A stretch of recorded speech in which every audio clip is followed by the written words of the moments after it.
அனைவருக்கும் வணக்கம்.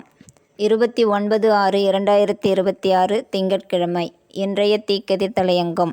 சொந்த கட்சியினரே எதிர்க்கும் மோடி அரசின் தோல்வி திட்டம். தலைப்பின் விளக்கம். 100 நாள் வேலை உறுதி திட்டத்தில் மத்திய அரசு புதிய தொழில் விதிகளை அமல்படுத்தியுள்ளது. இந்த மாற்றங்கள் தொழிலாளர்களுக்கு என்ன தாக்கத்தை ஏற்படுத்தும் என்பதை இன்றைய தலையங்கத்தில் எளிமையாக பார்க்கலாம்.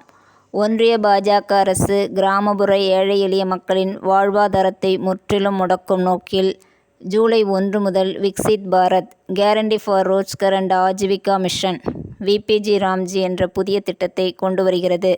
மகாத்மா காந்தி தேசிய ஊரக வேலைவாய்ப்பு உறுதி சட்டம் என்ற வரலாற்று சிறப்புமிக்க முந்தைய திட்டத்தை சீரழிக்கும் வகையில் இந்த திட்டம் வடிவமைக்கப்பட்டுள்ளது.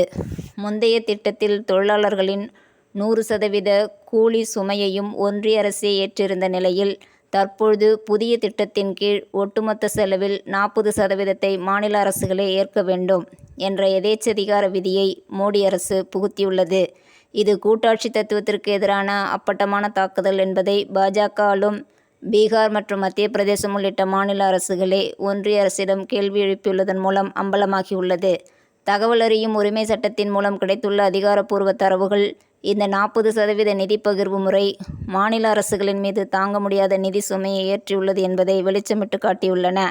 தற்போதைய இடைக்கால நிதி ஒதுக்கீட்டின்படி பீகார் மாநிலம் ரூபாய் 4477 கோடியும், மத்திய பிரதேசம் ரூபாய் 4168 கோடியும், ஜார்க்கண்ட் ரூபாய் 1804 கோடியும் நிதி சுமையை ஏற்க வேண்டியுள்ளது.